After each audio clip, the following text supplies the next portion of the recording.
Fidelidade. Esse é o tema de hoje. Eu sou a Gesana Braga e escrevi esses textos para compor o projeto Pão de Cada Dia da igreja em que congrego, Assembleia de Deus Ministério Madureira, em Anápolis, Goiás, Brasil.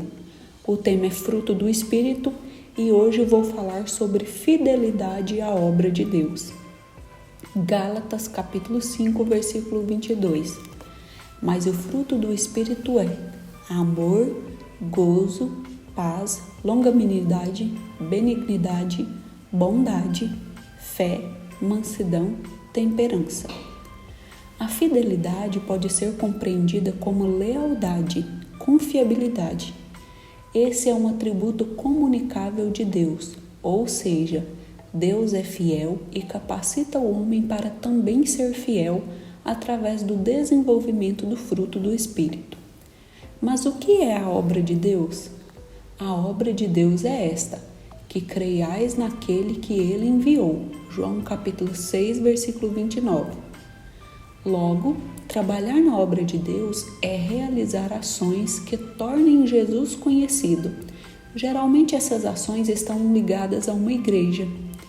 Uma vez que levamos a mensagem do Evangelho, o Espírito Santo pode atuar convencendo o homem do seu estado e necessidade de arrependimento para que ele alcance a vida eterna. Uma pessoa fiel é aquela absolutamente digna de confiança. No desenvolvimento do seu chamado na obra de Deus, você tem sido essa pessoa? Sua palavra tem sido totalmente aceitável e confiável? Peça ao Espírito Santo que desenvolva em você a fidelidade tão necessária à execução da obra de Deus. 1 Timóteo capítulo 3, versículo 1. Esta é uma palavra fiel. Se alguém deseja o episcopado, excelente obra deseja. Desejar seguir uma carreira ministerial na casa de Deus é desejar uma boa obra. Essa é uma palavra fiel, então não há dúvida da grandeza desse desejo. Estamos vivendo dias em que os pais sonham que seus filhos tenham profissões de sucesso, carreiras incríveis. E isso é lícito e pode acontecer. O cristão pode viver essas conquistas terrenas. No entanto, seria espetacular se os pais desejassem que os filhos se dedicassem à obra de Deus. Os filhos, ao nascerem e durante toda a infância e adolescência, absorvem muitos conceitos e aprendizados dos pais. Assim, uma vez que os pais têm essa visão cristã, é mais fácil os filhos também crescerem com os olhos no reino de Deus, se dedicando à causa eterna. 1 Coríntios capítulo 4, versículo 17. Por esta causa vos mandei Timóteo, que é meu filho amado e fiel no Senhor, o qual vos lembrará os meus caminhos em Cristo, como por toda parte ensino em cada igreja. Paulo desenvolveu um grande ministério, mas como um bom líder, forjou alguns liderados que seguissem seus passos. Timóteo foi um deles.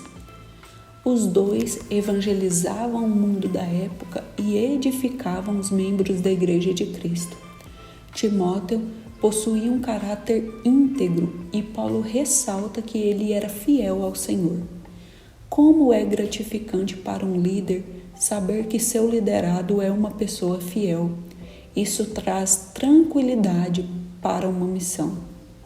Jesus veio ao mundo como um servo fiel, cumprindo a vontade de seu Pai.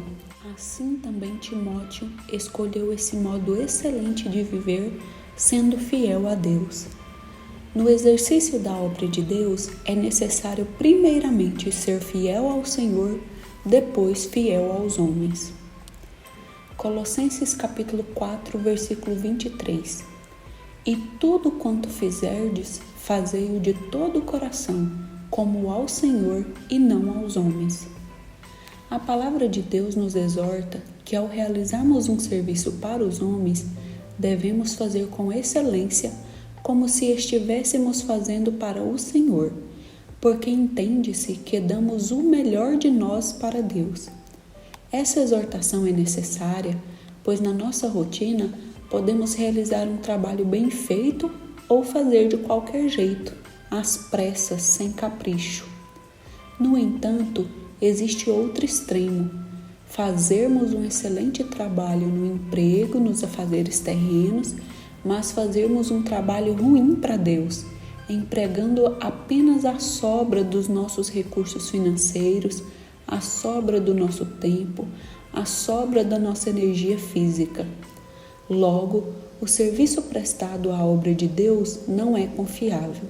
Pode ser que a façamos ou não, que sejamos fiéis aos compromissos feitos com nosso líder ministerial ou não, porque o nosso foco pode estar distorcido, focalizando principalmente em coisas terrenas. O discípulo de Cristo deve fazer tudo bem feito. Reflita: a qualidade do trabalho que você está fazendo hoje seria aprovada por Deus?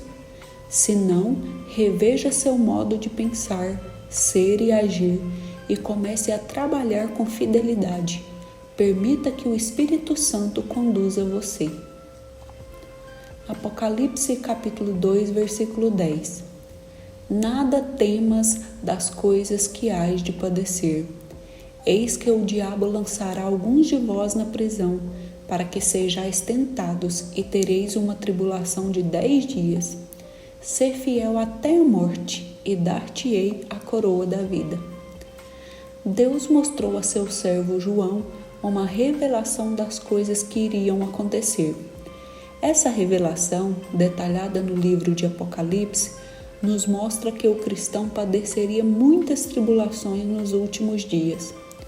Ser discípulo de Cristo pode custar a própria vida. Atualmente, são mais de 360 milhões de cristãos perseguidos em todo o mundo. A situação piora quando o país enfrenta algum tipo de crise, conflito ou guerra, deixando os cristãos sob dupla vulnerabilidade.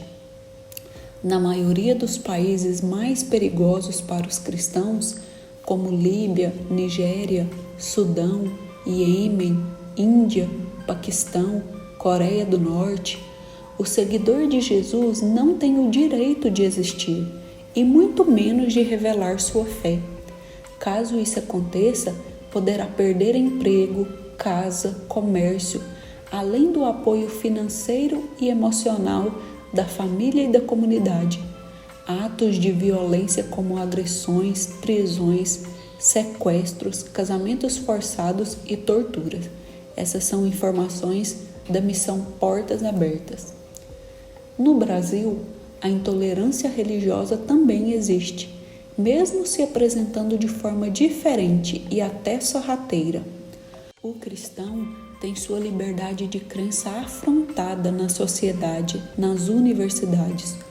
Os preceitos bíblicos e condutas cristãs são colocadas à prova ou menosprezadas.